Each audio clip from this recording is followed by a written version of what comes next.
listening, from all leadership capacities, probably is the one that's most underrated. Everyone talks about vision and about this and about that, but listening is really at the source of all great leadership. Whenever I see leadership failures, and these days we have many occasions to do that, very often at the source of leadership failure is what? It's lack of listening. It's lack of connecting with what's really going on in reality right now. It's a disconnection between leaders on the one hand and the situation on the ground on the other. So listening really is a core skill, not only for leadership, but really for all domains of mastery, of professional mastery. So we all practice listening 16 plus hours a day. So it's not something, that we only engage with every now and then. And it is as important for our professional work as it is for our professional life as it is for our personal life.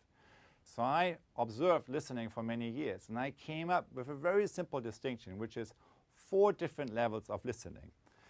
So here's the first level. The first level is basically listening by what I call downloading, right? Downloading is basically that from your habits, you listen to what you already know. And the result, not that this is a surprise, but the result, of course, in that case is that you reconfirm what you already know. You reconfirm your opinions and judgments. And here's how this first level of listening by downloading works.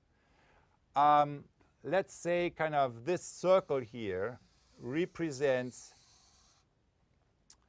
the totality of what I know. It's the black circle is the boundary of my organization, of my concept, everything I know. And the red dot is the place from where my listen happens. So when I listen from the center of my own prison, what is it that I recognize? What is it that I'm listening to? I pay attention to what I already know. It's like projecting my own slides on the wall. So I'm in a closed room, all the windows are closed, all the curtains are down, and everything I see is limited to what I am projecting, my own concepts, my own slides, what I am projecting onto the wall. I'm not saying what you're projecting is not good or not appropriate. All I'm saying it's not what's really going on outside. It's a result from your experiences of the past. It's reflecting the past, not the present moment. And it's something that you project onto the wall. That's listening 1. The outcome is we reconfirm what we already know. Here's listening 2. Listening 2 is factual listening. And the essence of factual listening is that we notice what's different, right? We are noticing differences. We access the open mind. And the outcome is that we, notice disconfirming data. We notice what is actually different from what I expected to see. Charles Darwin was known to always have a notepad on him where he would write down observations that contradicted his theory, because he knew exactly what our mind is doing. When we notice something that doesn't fit our theory, is in contradiction with that, our mind is over time getting rid of everything that's not confirming what we expect to see. So, but he knew that disconfirming data is actually the source of innovation. So that's why he wrote that down, and it helped him to evolve his own theory. So here's what factual listening is. It's, you get up, you go to the window, you open the curtain, and you actually look what's going on outside. You watch what's going on outside. That's factual listening. Now that's, what we train in all good science is, notice disconfirming data. But for all of you, for all of us who deal with complex social change processes, this is not good enough. There are two additional sources of listening that are very critical and that need now our skills in intentional skill development. The third level is empathic listening. It's listening with an open heart as an organ of perception, which leads to seeing the situation through the eyes of another, and which also leads to to an emotional connection kind of to the other person that's not going away very quickly.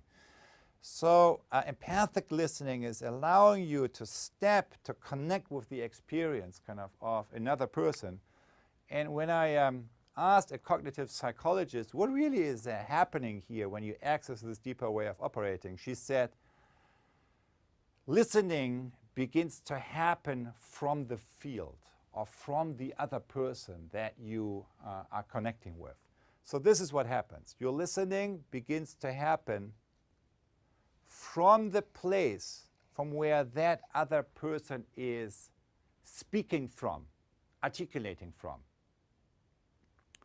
That's listening 3. Now, so far, I haven't said anything new. Kind of all of that is well known. That doesn't mean that we do it, but it's all of that is well known. Here's the one thing that maybe is new, and that has to do with the fourth level of listening, generative listening, which requires us to connect with our open will, that is our capacity to let go and let come, and that leads to connecting with an emerging future possibility that is helping us to connect more fully with our real source of who we are and who we want to be. So you know whether or not you are operating on level 4, listening, when you watch your level of energy and when you watch whether or not your sense of self, your sense of identity has shifted a little bit towards the person who you really are and who you're moving towards. So what are examples for level 4 listening? It's great coaches, right? A great coach is listening to you, is listening to me, not only in terms of listening to all my struggles and empathizing with them. No, a great coach is listening to my current struggles in terms of noticing already the arrival of my highest future possibility. So connecting, seeing in me my tomorrow self, my emerging future self, and by paying attention to it, helping me to actually connect with that. So that's what great educators do. That's what great leaders do.